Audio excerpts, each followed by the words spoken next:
Normally, when we winter camp, it's in a much, much different situation than this is right now. We're talking sunshine and usually the Florida Keys or something like that. Not like this.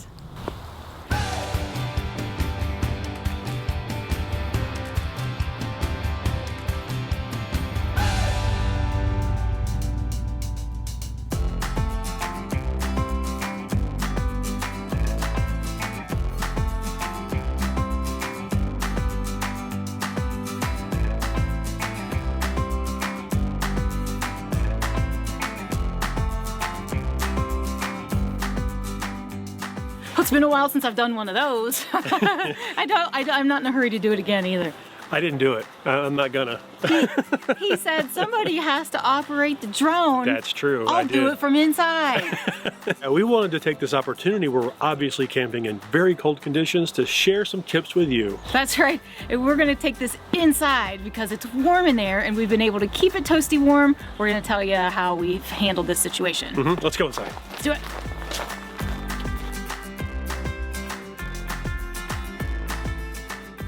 Around this time of year, this time being winter, a lot of you reach out and ask questions about winter camping. Our usual response is, we go south. That's the best answer in our book. That's not the answer we can give you this year though. So we are doing something outside of our comfort zone and we've been in cold climates for a little while now. I think we got into the single digits last night and we got some snow and it was very wintry for Christmas.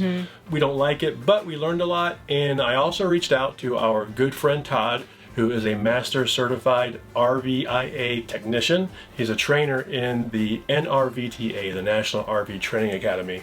So I usually reach out to him on these kinds of topics to find out what I don't know. Right, and especially if it's something that we don't have a lot of experience in ourselves. So Todd is always our go-to. You've seen Todd in some of our maintenance series videos, so he's a great resource. Right. If you want to be able to fix 80% of the problems on your RV, check out our home study course at the nrvta.com website. If you'd like to earn an income and create a business while on the road, check out our website at nrvta.info, fill out the form, and start your business today. Speaking of technical stuff, you're going to hear me say BTU a lot while we're talking about this. And BTU is just a British thermal unit if you're not familiar already. It's just a measurement of heat energy. Why are we using the British thermal unit instead of the Australian thermal unit? Or whatever, German thermal unit, I don't know. But that's what everybody uses. Are there such things? I don't know. As usual, we can only talk about our experience with something, so that's what we're gonna do. We're gonna share what's worked, what hasn't worked so far this winter. Right, and we've only camped down to in the teens and single digits, so we're not gonna have a lot to say about sub-zero Siberian camping, but we do have some tips that I got from our friend Todd, and we'll definitely share those with you. It felt like Siberia last night. It did. So first let's talk about the RV itself and what type of insulation it should really have to help make it more comfortable. Right, you're going to see a lot of RVs that are 3-season rated, 4-season rated. You may have heard us mention our 3-season doors, but our RV is 4-season rated. And quite honestly, that's kind of just an industry term. And I think any RV company can call their RV 4-season rated. I don't know if there's a standard behind that. But if it's 4-season rated, you should be good. You know, if you're traveling around in a really thin, stick and tin, which is the real thin walls, you're probably not going to want to be in the teens and definitely not sub-zero. If your RV can't hold in the heat and lets it all out, then you're going to be cold. Well, let's get into talking about the different types of heat sources that you might have, and we're going to save the furnace for last because we have a lot more to talk about on that topic. Right, so camping in the winter is obviously, you can't do it without a heat source. It's just all there is to it. Now, Except for those crazy tent campers. Right, you can't start a fire inside your RV. It's a bad idea. Yeah. So our RV and many like ours have a heat pump, and really all that is an air conditioner that can throw itself into reverse and put out heat instead of cold. Now, our heat pump is rated at 15,000 or 15 kBTU. So you're going to hear me say kBTU, that's just 1,000 BTUs. And it does a really good job in 40 degrees and above. And the big advantage to using that over the furnace is that typically your electric is included in your site. Unless you're staying somewhere for usually a month or longer, then you have to pay for your electric. Correct. So, if you're like us and you move every couple of weeks and you're just paying for your site and your electric's included, use as much of that electric as you can. For us, we've had temperatures much lower than 40 lately, and our heat pump doesn't keep up. Right. Once you get below 40 degrees, it's hard for the heat exchanger up top to pull heat out of the air, because that's really what it's doing. You're exchanging heat by compressing and expanding gas, and it just can't do very well. It also likes to throw itself into reverse so the coils and things don't freeze, and that makes a heck of a racket. It does. The first couple of times we were like, oh my gosh, is it broken? Yeah, and I don't know why it makes such a racket. And I asked Todd about that, and he said, oh yeah, it's normal. It does that. I thought our thing was going to fall off the roof. Our other 2 AC units are strictly AC, so we only have one that is a heat pump.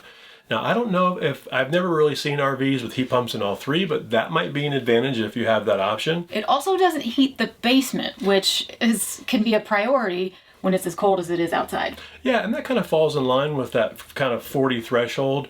You're not too worried about your pipes and stuff freezing until obviously you get below freezing. But once you do, you want that area heated. So again, that probably falls into the 4-season rated kind of realm. We also have a fireplace. Obviously, it's a fake fireplace. It doesn't have real fire, but it does throw out real heat. Now, I tried to find the BTU rating for that, and I couldn't. Our problem is that our fireplace is right under our thermostat, so if we turn on the fireplace, it tricks the thermostat into thinking it's warmer in here and shuts off the main heat. Yeah. But it can be helpful on those nights where it's really cold and you just want to run every source of heat you got. So what we have done when we need the fireplace is to crank up the temperature on the thermostat. Right, to kind of trick the thermostat back. If you think you're going to do a lot of winter camping, then a really good idea is to invest in a good space heater. Right, we have a Dyson AM09, and it's really cool because it's bladeless and it's quiet and it oscillates and has all kinds of settings on it. It is expensive though, but you kind of get what you pay for. We preferred that versus the kind that have the kind of heating elements exposed, even the ones that have tip over protection and stuff. This thing works great. And we use it in the garage/office because the garage is a weak point thermal energy wise, whether you're talking about heat or cold, and we absolutely need the space heater back there. For me, I love the fact that it doesn't get hot, and so I can just easily pick it up and move it from room to room if need be. Definitely have at least one. Even if your RV isn't like ours with a little bit of a deficit in the garage, you want to have it as a backup, because if your furnace breaks, which we're going to talk about, something happens with your heat and it doesn't work, you run out of propane, it's good to have that extra source of heat in case of an emergency, or when, like I say, if you're just super cold outside and you got to use everything you got. So now we're going to move on and talk about our main source of heat, which is the furnace. Right, and it's powered by propane, which is of course supplied by liquid propane that evaporates. There's a lot to get into there. But ours is a Suburban SFQ 35, which means nothing to you, but it is a 35,000 or 35 kBTU furnace. Now, when I was talking to Todd, he said he recommends a kBTU for every linear foot of RV, and that kind of matches. We're 44 feet, but the last 10 feet of that are garage. So I think they kind of figured this is the main living area and the garage is a garage. Like I say, in a toy hauler, if you're going to live in that space, you want a space heater. One question we get asked a lot is, how long will a tank of propane last? Right, and that's kind of a trick question, because just like any form of stored energy, it's a supply and demand equation. You know, the tank has a certain amount of energy, you're going to burn a certain amount of energy, and it's a give and take. So it really depends, and here are some basic figures you'll want to know. I've got some of these figures written down here because numbers are hard to remember. A pound of propane contains about 21.5 kBTUs of energy. So a 30-pound tank is going to contain about 645 kBTUs. If you do some quick math, we have a 35 kBTU furnace burning 645 kBTUs of energy. It's going to last about 18.5 hours. But again, that's just, a perfect scenario math equation. The furnace is going to cycle on and off, which is going to give you a little bit more time, but it's also going to evaporate slower as it gets colder. So around 18 hours total use. So I also think it depends on if you're using it for other sources other than heat, like for cooking or for the hot water heater. Or the Blackstone. Or... Right. So, it depends on what else you're using it on. And that's a little side tip. When you're taking your shower and you want to make sure you have extra hot water, turn on both the electric and propane if your water heater has it. It replenishes itself quicker, and we've never run out of hot water. That's nice, especially when you have a lot of hair like me. So that 18 hours really means, in real practical terms, what we've experienced is about 3.5 nights. We'll go 3 pretty cold nights, and we'll have a little bit left, and we'll have to switch it over and fill our tanks. Another little nugget of information, you know, we talk about these tanks and they're all rated in pounds, but when you go to fill it up at a station or wherever you're getting your propane filled, they always fill it in gallons. So how do you know you're not getting ripped off? It's about 4.24, about 4.25 pounds per gallon. So just do some quick math. You know, a 30-pound tank is going to take about 7 gallons. While we're talking about filling your tanks, a couple of little safety tips. Propane, liquid propane, just like any other liquid, expands with heat, but it does it 17 times faster than, say, water. Now, these tanks are designed to be filled to 80%, and that's by design. And you always want to transport them outside your vehicle, not inside, because of that expansion. Imagine it's 20 degrees out, you get your propane filled, you put it in the back of the car, you turn on the heat, and it expands. It can cause really, really, really bad problems. Also, always transport your tanks upright. That valve on top is designed to hold the gas in there, and when you turn it on its side, it's not holding gas anymore. It's got liquid hitting it versus gas, and you know, just don't do it. Do you want to mention the gas stop since we're talking about propane tanks? That's a good idea. I know. It's a simple little device that goes onto the propane tank itself, and they've got them for Class A style and our style with the tanks. And all that is if there is a leak, a fast leak, it shuts it off. Because believe it or not, the OPD valve and the things that are built into the tank itself does not shut off completely. I tested this myself, and it does continue to leak propane. And we put a little video together on him testing that out. There will be a link in the description below. Speaking of furnaces, ours has actually broken a couple of times. Yeah, and the first time we were in the Smoky Mountains in the winter in Franklin. Yeah. And I called the guy that was in the brochure there for the park, and it was Randy Owens, and he was a really cool guy. And he let me just talk his ear off about furnaces and how they work. And he said the thing that goes wrong most of the time, and by the way, the symptoms of this are if you turn your furnace on and you hear it, the fan come on, it runs for about a minute and then just shuts off, is a good chance it's this protection circuit that's on the ours is on the back of the furnace. Of course. And of course, it's always hard to get to. And that includes what's called a sail switch, which is this little guy right here. And you can see it's designed to, as wind blows it, as the fan blows it, it closes the circuit. And also in line with this is this, which is a thermal switch. So if either of these has a problem, it's not blowing or it's too hot, then it shuts it off. And that one of these parts going bad is usually the problem. In our case, he replaced our sail switch and it worked. So he gave me a spare, and then I bought a spare, and then I bought a couple of thermal switches to have on hand. Good thing, because it did happen again. Exactly. And I was like, ooh, I know how to fix this, I think, I hope. So I went out, took it apart, and that time it was our thermal switch. That's why I have 2 of these and 1 of these. I like to keep a couple of spares since they're nice and small. You guys know he likes to keep backups, which is actually a really good idea if you are a DIYer and you like to fix things yourself. One problem that drove me nuts, and still driving me nuts, So we're still working on it. is the humming noises that come from the tanks or the holding area or wherever it's coming from. Yeah, That one that wakes me up in the middle of the night, usually around 3 a.m. And then I have to wake him up, which isn't an easy task, but I'm like, oh, baby. Yeah, that was last night. That was last night. But he I had my he earplugs pretended in. like he didn't hear me for a while. No. You did. I had my earplugs You're in. like, if I lay really still, she'll She'll go away. think I'm really in a deep sleep. I know. It's very annoying. It's one of those tones, it's difficult. Oh, once it gets in there, it's in there. Yeah. Want to hear the most annoying sound in the world? So with propane, you're talking about a liquid that's boiling and evaporating off, and then you have a compressed gas in the top of the tank. That compressed gas has to go through that valve and then through your regulators to get to your devices, your furnace and this and that. The furnace is pulling quite a bit of propane, so there's a lot of flow going through those regulators and valves. Hence the hum. It's like a whistle, just gas going through a thing. I asked our friend Todd about this also because it was driving us crazy. The heat was working, but it was humming. Well, anything that drives her crazy will in turn drive me crazy. I'll make it drive him crazy too. Yeah. So he said that the regulators that are installed in the RVs, while are good, they're not the best. And they do make better ones that are quieter. So I immediately went onto Amazon and bought one.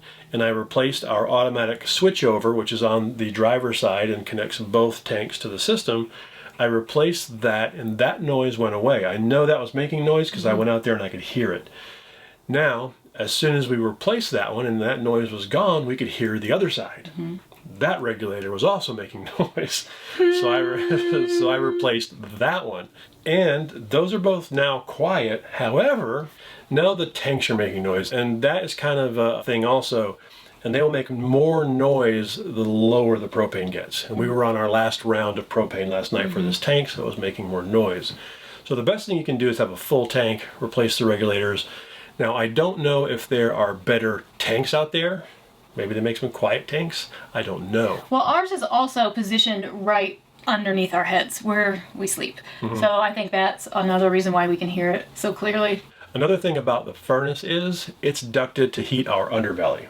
So the furnace will keep all of our tanks and our plumbing and all that stuff, you know, at a decent temperature. It's not going to pump as much of it into there as it does into here, but it will keep it from freezing. Right. We also have heated tanks. Now, we have one little tank heat button on there. I've never really looked at the tanks to see which ones are heated. I think they're all heated. I don't know. But since our underbelly is heated, I'm not too worried about it. But I do turn it on just because it's there. Why not? Well, and it's like 13 degrees outside. Yeah. And those are operated off of 12 volts, so you don't have to have, you know, anything special, just batteries, but it will, I don't know how much juice it draws. We'll find out. We'll put it on the screen. So let's chat a little bit about our experience.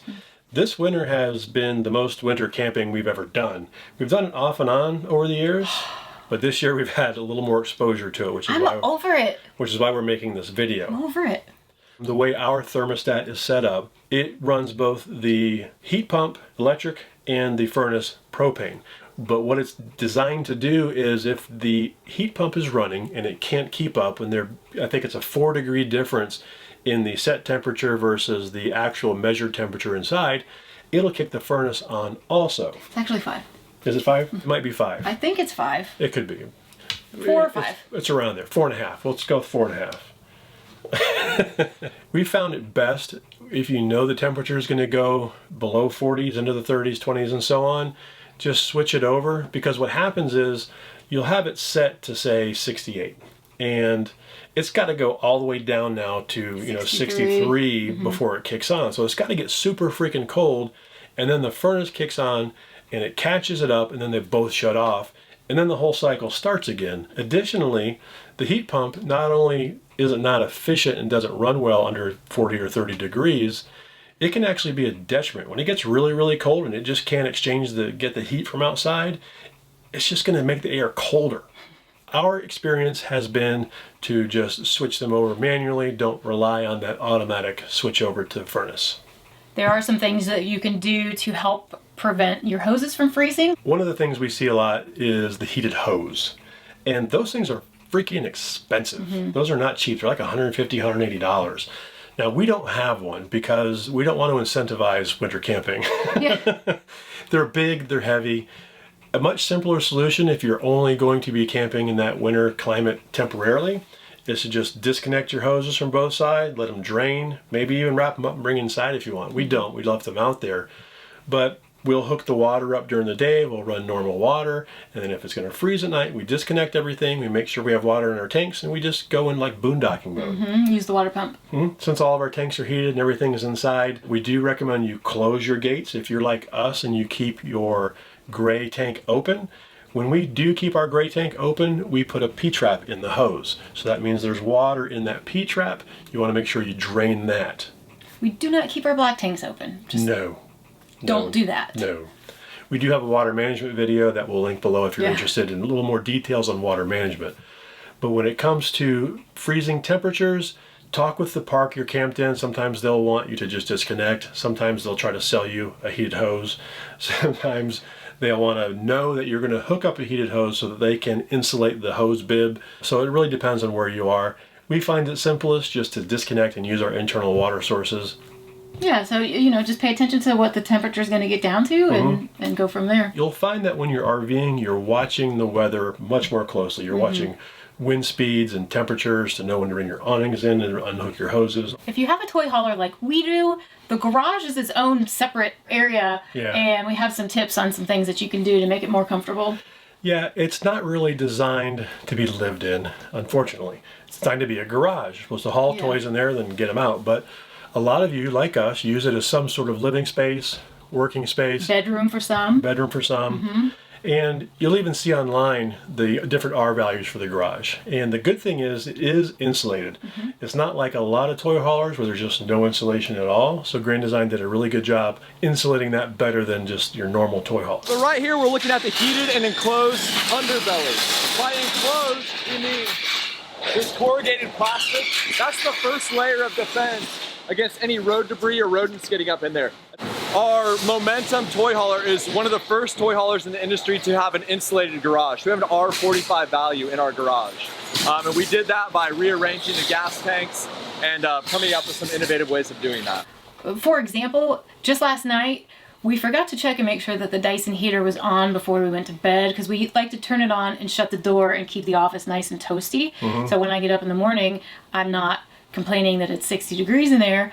And Well, I'm cozy in bed. right, so when we woke up in the middle of the night from the propane noises or whatever the heck that was, I checked to see if the office was staying warm, and the heater wasn't on, but it was in the 50s back there. But it was only, like you said, like 9 Like degrees 10, yeah. outside.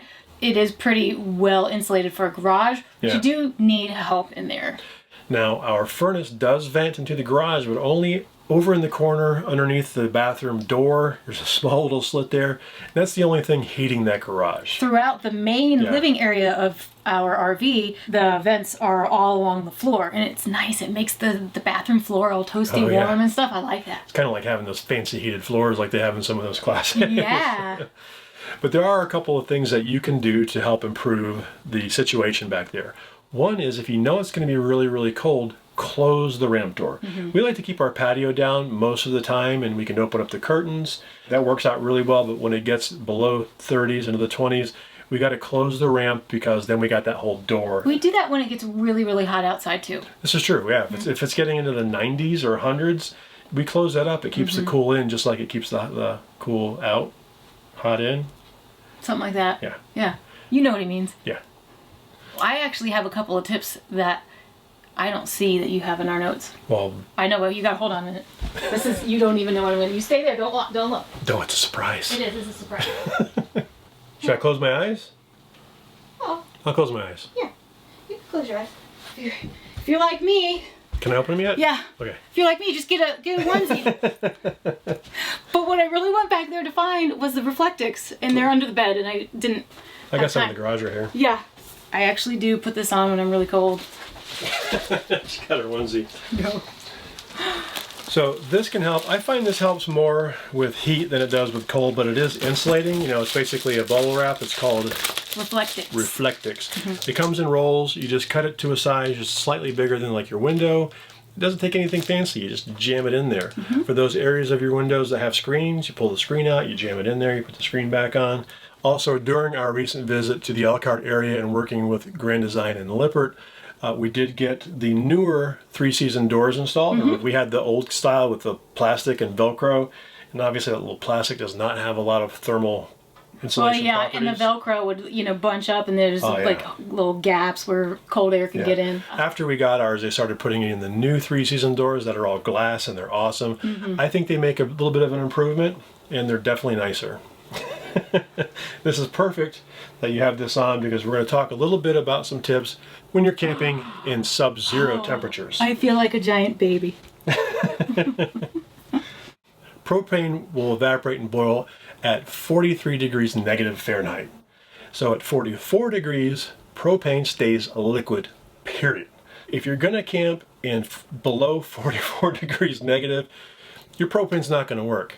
But that just brings me to the point of there's a varying degree between that negative 44 and on up the scale of how efficient and how well propane can evaporate and basically boil off. And as you start getting below zero, it becomes closer and closer to not producing any gas at all.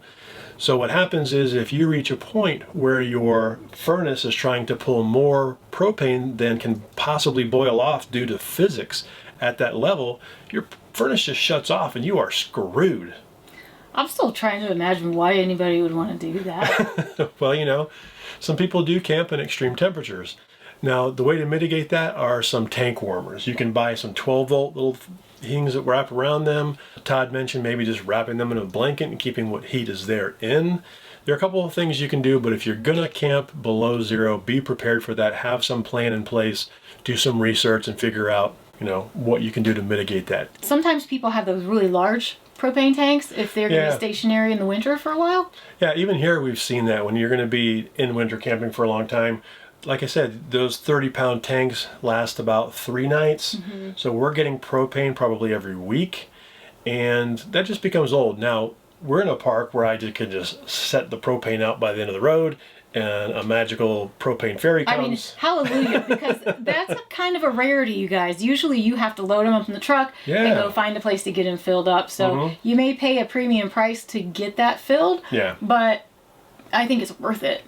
You can, if you're going to be in an area for a long time, call the local gas company. A lot of times they will bring out a supplementary tank, a nice big tall one. And ours are 30 pounds. I guess the tall ones might be 100 pounds. I don't know. People have asked us before about, like, if you get a lot of snow and skirting and all of that. We've never had to do that. Hopefully we never will. Yeah. Obviously, if you can take the sides of your RV and essentially extend those to the ground, you're going to have a little bit better insulation underneath your belly as well as in the underbelly. And it is a valid option to camp long-term in the winter. Daisy is not a fan of snow or cold, just like her mama. So if you liked this video, please click the like button and hit the subscribe button. That helps us out. That tells YouTube that, we're all right. And we have another video coming right up that you might like as well. Right, Daisy? I don't know why I thought this was a good idea. This is all your idea. I know, but you could you could do it with me. I gotta fly the drone. I gotta fly the drone. It's so cold. If you don't know, this is like the second or third time we've done this because we've had noise and technical problems. Start a YouTube channel, they said. It'll be fun. Yeah, the camera just decided not to record. Yeah. So it's good times. Let's go. Go south. Yeah. But this year is completely different.